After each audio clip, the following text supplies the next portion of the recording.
beberapa ranting itu juga udah punya padepokan sendiri, Mas. Betul. Saya jarang atau bahkan belum menjumpai ada keributan yang dari PSHT di Magetan. Bismillahirrahmanirrahim. Assalamualaikum warahmatullahi wabarakatuh. Waalaikumsalam warahmatullahi wabarakatuh. Salam persaudaraan PSHT Jaya. Alhamdulillah sekarang saya sedang berada di Magetan, tepatnya di kediaman Ketua PSHT Cabang Magetan, nggih menika Mas Nanang. Sugeng sonten Mas Nanang. Sugeng sonten Mas. Nggih. Nah, jadi ini kami itu sebenarnya pengen mengajak Mas Nanang untuk bernostalgia. Oh, bernostalgia. Nostalgia nggih, mengenang cerita masa lalu ketika Mas Nanang latihan PSHT. Mungkin yang pertama dulu cerita awal Mas Nanang kenal PSHT, tahu PSHT, terus akhirnya ikut PSHT itu kapan, terus gimana, Mas? Ya, kalau saya tahu adanya PSHT, kalau dulu masa kecil saya itu nyebutnya ya SHT gitu. SHT. Itu waktu saya masih SD, kelas 4, kelas 5, itu sudah sering melihat latihan SHT yang bertempat di wilayah Kecamatan Barat.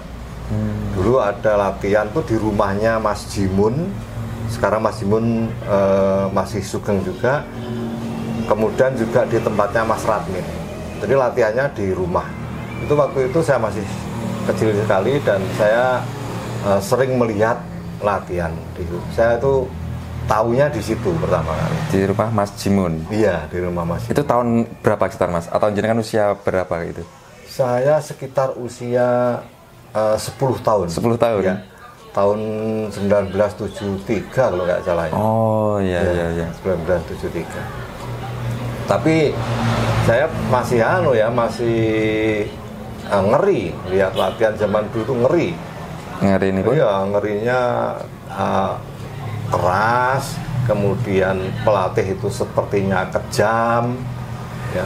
Kemudian si siswa itu sepertinya menjadi bahan untuk sasaran tendangan, pukulan gitu, Mas Asi. Tapi, karena saat itu usianya masih kecil ya? Iya, saya masih kecil, jadi penilaiannya seperti itu.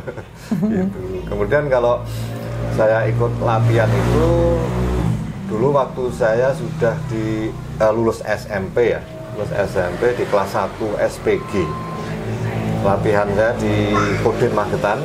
SPG ini, Bu? SPG itu Sekolah Pendidikan Guru. Oh, Sekolah Pendidikan Guru. Iya. Setingkat SMP ya? SLTA.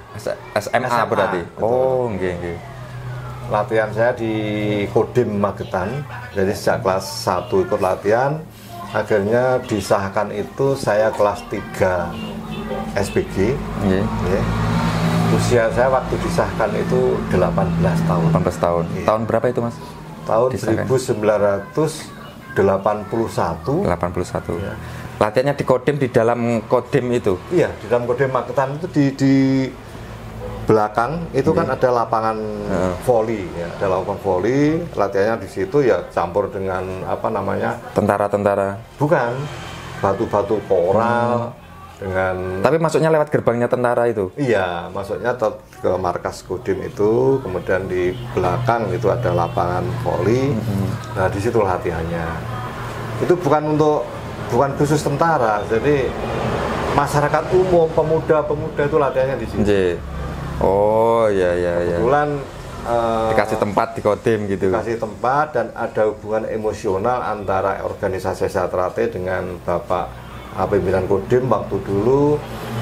Konon berdirinya SHT di Cabang Magetan itu salah satu tokoh yang membidani adalah Bapak Panuju yang konon dulu komandan Kodim Magetan. Oh, oke. Cuma itu saya mendapat cerita setelah saya jadi warga, jadi saya sendiri belum pernah ketemu Bapak Panuju. Terus tahun mungkin 60-an ya. Itu akhirnya latihannya saya terlatih di Kodim Magetan. Di Kodim. Iya. Masih ingat, Mas, saat itu ada berapa yang ikut latihan, terus sampai disahkan itu sisa berapa gitu? Oh, iya. Dulu itu saya ikutnya itu di Ranting Magetan Kota. Ranting Magetan Kota itu ada latihannya, itu ada beberapa sub ranting dulu, ada di sub Kodim, ada di sub SPG, ada di sub Semea, dulu ada Semea. Jumlahnya kurang lebih ada 60-an, waktu itu naik ke tingkat hijau, dikumpulkan bersama itu ada 60-an. Kemudian hijau naik ke putih, itu masih ada 23 siswa. Dari 60 ya, ada 23. Kemudian waktu di putih itu ya latihan dulu memang ya kencang banget lah. Akhirnya yang disahkan tinggal 13 orang. 13 ya, dari 23 yang akhirnya semakin ke belakang ini ada yang merotol satu, merotol akhirnya tinggal 13 orang. Masih ingat nggak Mas siapa aja dulu pelatihnya yang tiap malam nemenin pelatih itu?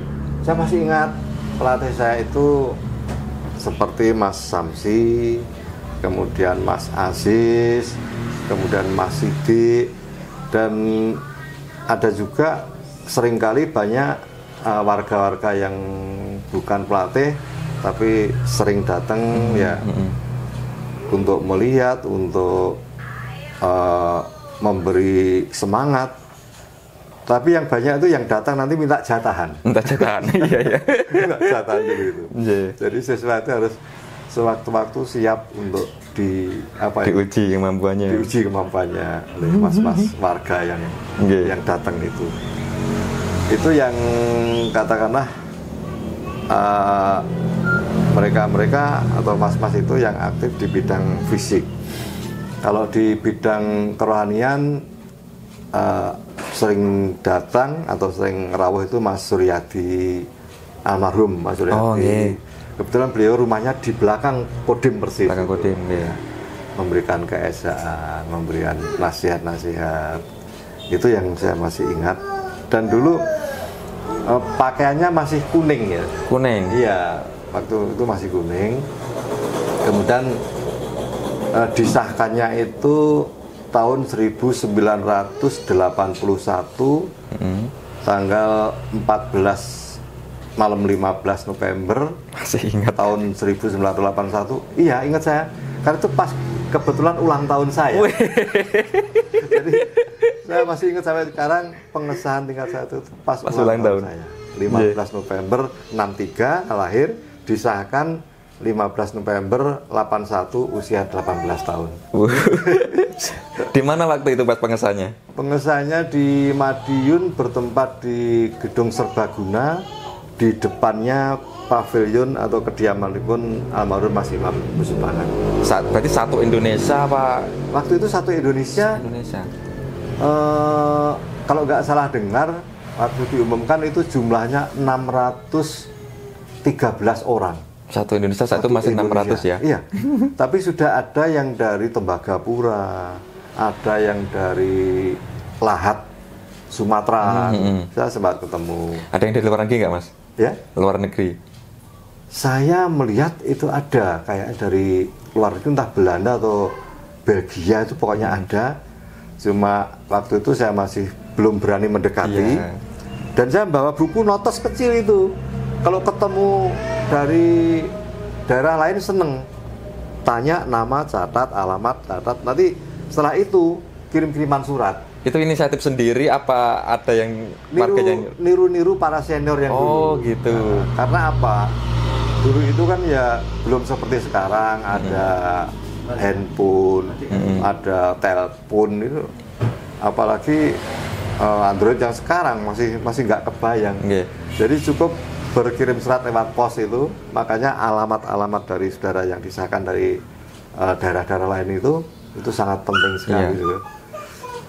Berarti saat itu dari 81 sama sebelum 81 itu pengesahan selalu ke Madiun, belum bisa dibawa ke Magetan sendiri, Mas?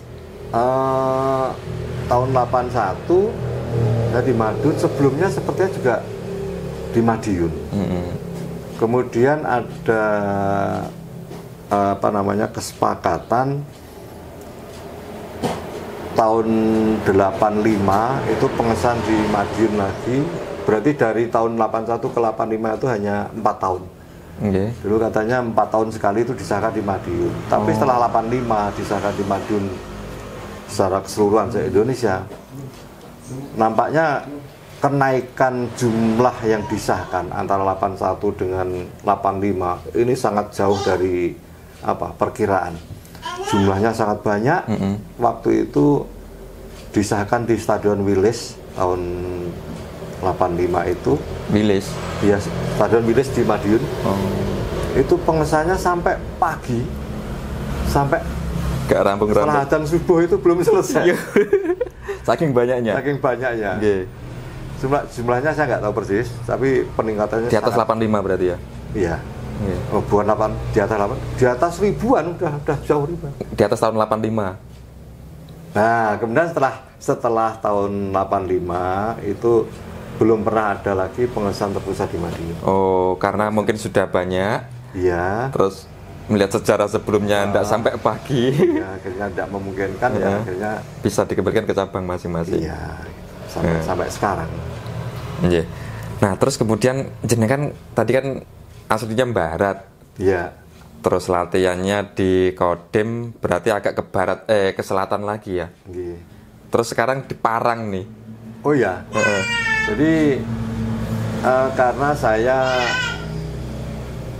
waktu SPG itu saya ngekos di rumah warga Magetan.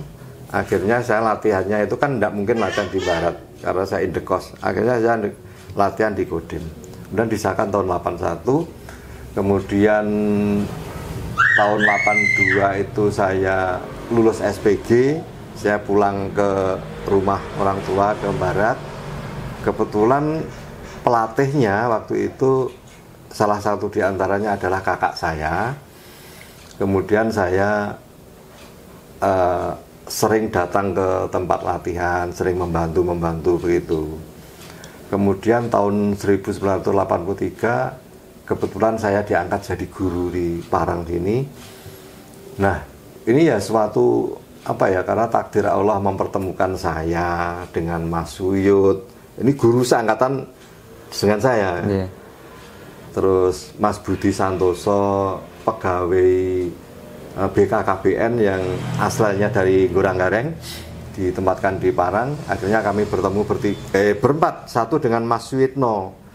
Mas Suyitno itu asli Bendo, yang sekarang beliau di Sidoarjo. Masih Sugeng? Mas Suyitno. Masih Sugeng di Sidoarjo. Ketemu dengan kami berempat, akhirnya sepakat untuk mendirikan latihan di Parang, latihan SHT. Berarti Mas Nanang itu termasuk yang membawa PSHT ke Parang ini, Kecamatan Parang? Saya hanya salah satunya. Yang penting kan berempat itu. Cuman kebetulan Mas Nanang, saya, Mas Budi Santoso dari Goranggareng masih hidup? Masih, sekarang di Magetan tinggalnya. Kemudian Mas Suyitno, Mas Suyut itu di Taman Harum sekarang masih juga. Kemudian Mas Suyitno yang sekarang di Sidoarjo. Oh, nggih. Kebetulan waktu itu kami berempat ini masih muda, jadi ada kesempatan menampilkan atraksi pencaksilat yang pada saat itu ada panggung-panggung hiburan rakyat. Ada peringatan HUT 17 Agustus, ada bulan bakti KNPI, ada kegiatan apa itu. Saya minta izin ke panitia sebelumnya, misalnya kita mau ngisi panggung untuk atraksi pencaksilat gimana. Akhirnya diizinkan. Nah, setelah diizinkan itu nggak lama kemudian beberapa hari berikutnya itu berdatangan para pemuda itu di kos-kosan saya. Yang masih di dekat Kodim situ? Enggak. Udah di Parang? Saya udah di Parang karena diangkat jadi guru. Oh, udah jadi guru berarti mulanya. Kemudian pemuda-pemuda itu datang minta untuk dilatih SHT kan gitu. Tapi saat itu udah tahu S-Jatra apa silat gitu aja. Ya minta dilatih pokoknya gitu. Silat gitu. Dilatih. Okay. Kemudian baik kalau gitu nanti malam minggu tolong dikumpulkan di salah satu tempat di mana, terus pemuda-pemuda jenengan hubungi, jenengan kumpulkan. Biasanya saya malam minggu itu pulang ke barat, nanti saya tak nggak pulang. Saya perlu bertemu dengan saudara semuanya. Akhirnya benar, satu malam minggu dikumpulkan di salah satu tempat, semua pemuda banyak yang datang, campur tapi ada yang muda, ada yang anak-anak, ada yang tua. Nah, akhirnya waktu itu kami sampaikan latihan S-Jatra itu yang jelas nanti harus punya seragam. Nah, kalau belum punya seragam ya nanti yang penting seragam olahraga. Kemudian S-Jatra di Parang nanti harus berdiri dulu karena saat ini kan belum berdiri. Nah, syarat untuk berdirinya itu kan syarat untuk berdirinya ranting itu harus ada, nanti memenuhi syarat untuk ketua, sekretaris, bendara, pokoknya syarat kepengurusan, ditambah sejumlah kalau nggak salah 10 warga. Nah kami baru berempat, berarti belum memenuhi syarat untuk berdirinya sebuah ranting. Akhirnya kami menghubungi ranting terdekat, waktu itu ya ranting Magetan, waktu saya latihan di Kodim dulu. Saya menghubungi ketua rantingnya, akhirnya baiklah nanti kalau gitu rantingnya tetap Magetan, tapi yang di Parang itu nanti namanya sub ranting. Ya dulu namanya masih sub ranting gitu. Nah, akhirnya beneran. Tahun berapa itu Mas? Masih ingat? Tahun 1983. 83. Iya. Oh iya. Belum nikah ya? Belum. Ya, belum. Nah waktu itu akhirnya siswa itu kami kelompokkan, ada yang hanya 2 kelompok waktu itu, hanya kelompok dewasa dan kelompok remaja. Yang pemuda udah usianya 17 lebih itu saya masukkan di kelompok dewasa, yang rencana saya disahkan tahun depan. Kemudian yang remaja ini saya kelompokkan sendiri, nanti disahkan 2 tahun berikutnya. Sehingga akhirnya pada tahun 1984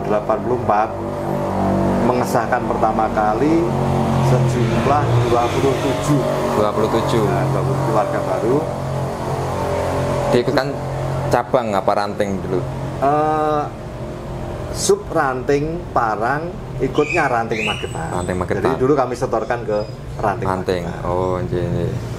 Baru tahun 1984 setelah ada warga baru 27 tadi, kami menyusun rencana kepengurusan, akhirnya kita membuat ranting, mendirikan ranting, dan akhirnya diresmikan ranting ya tahun 84. Bulannya September, tahunnya lupa, tanggalnya lupa, bulannya September tahun 84 itu resmi berdirinya ranting.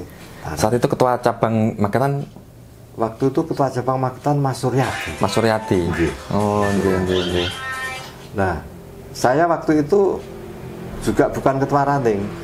Ketua rantingnya Mas Budi Santoso, karena waktu itu yang paling senior. Mas Budi Santoso yang asal dari Ngurang Lereng.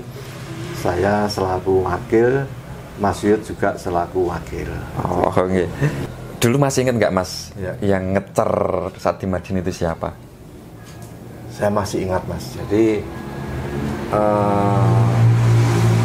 yang ngecer itu masih ingat, bahkan yang ngetes jago saya itu saya masih ingat.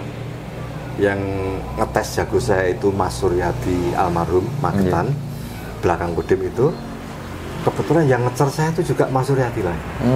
Jadi masih ingat sekali, dan saya kira itu sulit untuk hilang dari ingatan karena itu memang pengalaman yang sangat berharga sekali, sangat langka, sangat penting bagi saya.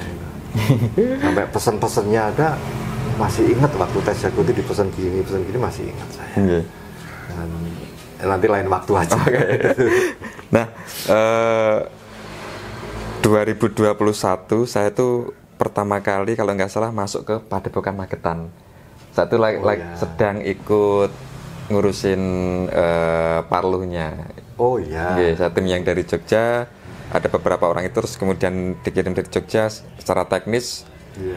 Nah, meskipun saya orang Magetan, itu saya baru pertama kali masuknya ke situ. Oh lah, ternyata kita tuh udah punya padepokan ya. Karena mungkin saya setelah disahkan 2004 itu ke Jombang, terus muter-muter kayak gitu. Terus kaget ternyata sejauh ini perkebunan itu tuh gede banget. Iya. Itu mulai ada tahun berapa sih, Mas? Cabang Magetan itu mulai membeli tanah itu, maaf kalau salah ya, ini diperkirakan tahun 2000-an awal ya. 2000-an awal ya, entah 2001 entah 2000 itu sudah membeli tanah yang seluas sekitar 2000 meter persegi. Itu berlokasi di Magetan Kota, sebelah utaranya Pasar Sayur yang sekarang. Oh, yang sekretariatan itu depannya Asabri apa ya? Betul. Oh, dulu sering untuk kegiatan tes. Iya.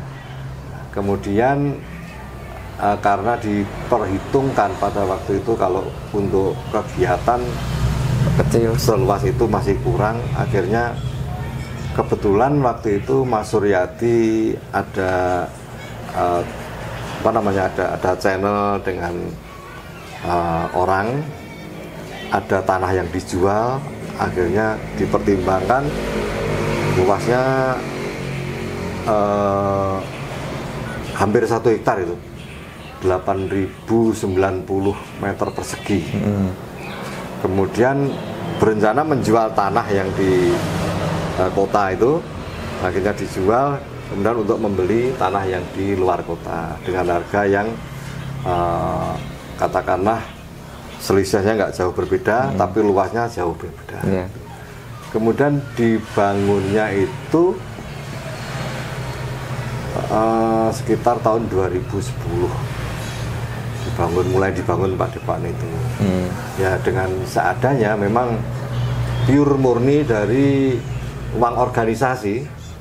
Dan uang organisasi ini masuknya ini hanya pada saat pengesahan saja.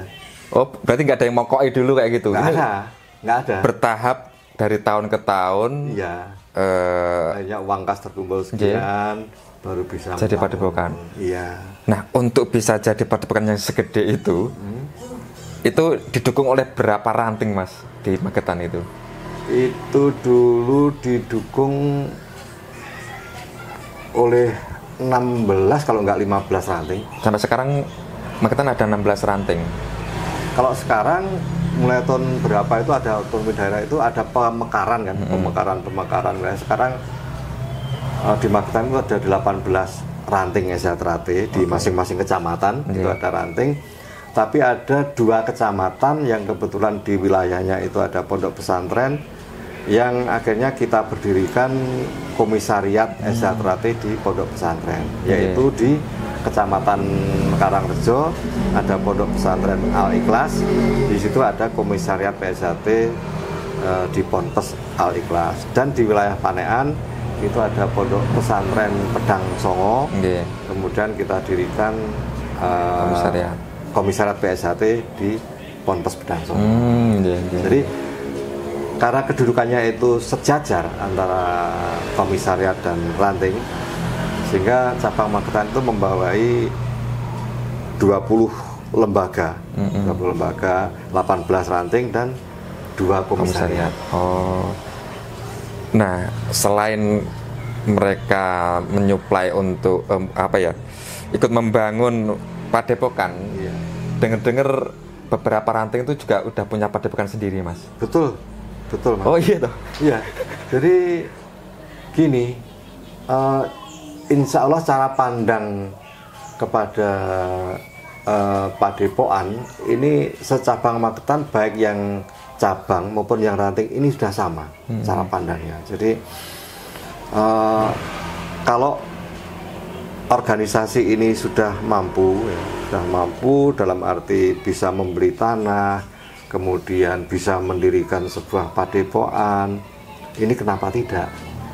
Kan selama ini SHTRAT itu, apalagi dari dulu-dulunya, kalau latihan itu kan selalu di balai kelurahan, balai desa, di kantor apa, di lingkungan mana. Ini kan selalu apa ya, kayak membebani pemerintah, membebani masyarakat gitu. Nah sekarang kalau SHTRAT sudah mampu, kenapa tidak balas budi? Kan itu. Akhirnya dari cabang maupun ranting yang sudah mampu karena dananya sudah terkumpul, sudah dibelikan tanah untuk ranting-ranting itu ada 18 ranting tadi, ada 16 ranting yang sudah memiliki tanah. 16 ranting. 16 ranting sudah memiliki tanah. Dari 16 ranting yang sudah punya tanah ini, yang 9 ranting ini sudah dibangun sebuah padepokan. 9 ranting. 9 ranting sudah punya padepokan ini. Dan kita berprinsip padepokan ini bukan tanpa fungsi. Padepokan ini punya fungsi. Yang pertama, ini sebagai eksistensi SHTRAT ada di situ. Eksistensi itu bukan berarti cuma ada enggak, tapi eksistensi SHTRAT beserta ajarannya yang guyup rukun, persaudaraan, akhirnya bisa menggalang dana. Ya, akhirnya energinya terkumpul, tergalang. Nah, bisa dibangun. Nah, ini berarti kan eksis. Nah, kemudian yang kedua, padepokan itu nanti fungsinya untuk pusat kendali organisasi dan untuk titik kumpul berkoordinasi.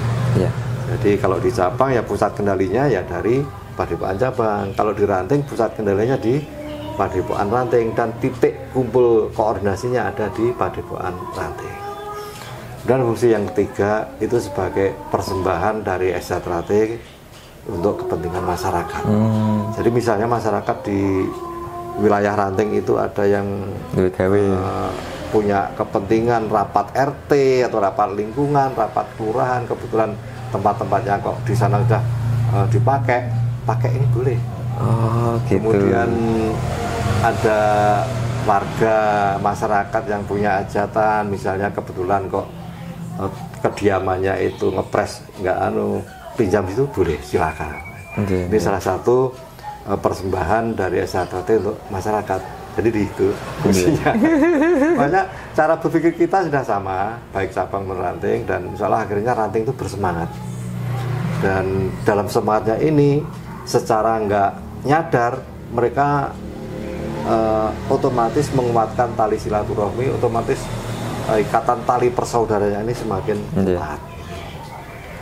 Oh iya Mas, saya kan kadang-kadang memantau sosial media, terus saya jarang atau bahkan belum menjumpai ada keributan yang dari PSHT di Magetan.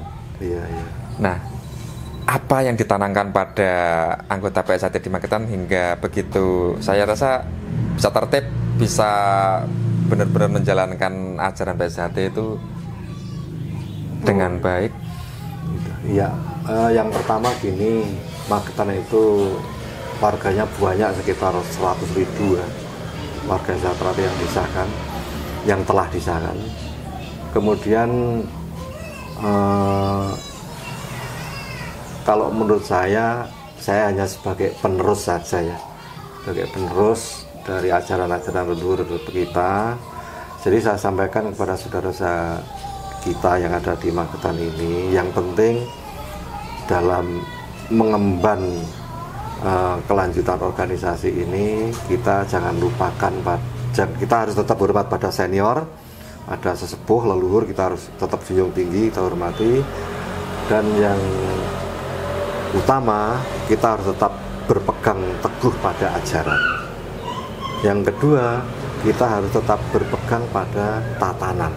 Nah, ajaran ini sudah banyak kita terima, dan sebenarnya mau disadari atau mau nggak disadari, ajaran SHTRAT ini sudah masuk ke dalam jiwa kita, ke dalam hati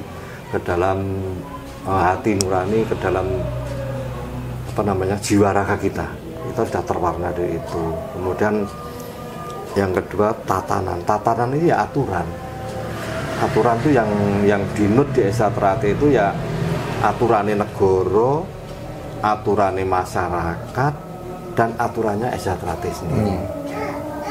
Aturan SH Teratai sudah jelas di anggaran dasar anggaran rumah tangga itu jelas. Kemudian apa namanya keputusan-keputusan SH Teratai itu aturan yang mengikat. Kemudian aturan masyarakat itu yang tidak tertulis seperti adat-adat yang ada di masyarakat, ini harus kita hormati, kita patuhi. Kemudian aturan negara yang mulai dari sumber hukumnya, ya sumber dari segala sumber hukum itu Pancasila, Undang-Undang Dasar 45, peraturan pemerintah, undang-undang sebagainya, ini sampai paling bawah ini harus kita patuhi. Ini bukan perintah saya, tapi ini perintah dari SH Teratai. Jadi saya hanya meneruskan wejangan-wejangan dari leluhur dulu. Insyaallah dengan begitu, kalau ada yang mau berbuat aneh-aneh kok, oh saya melanggar, ini nanti nggak sesuai dengan ajaran, itu akhirnya sadar. Oh ini kok nanti menyalahi aturan masyarakat, mereka akhirnya ingat, sadar. Baik Mas Nanang, terima kasih atas ceritanya. Semoga ini menjadi kebermanfaatan untuk kita semuanya. Amin. Dan semoga PSHT di Magetan semakin berkembang dan lebih baik lagi. Amin. Ya, kurang lebihnya mohon maaf. Akhirul kalam. Wassalamualaikum warahmatullahi wabarakatuh. Waalaikumsalam warahmatullahi wabarakatuh. Salam persaudaraan PSHT Jaya.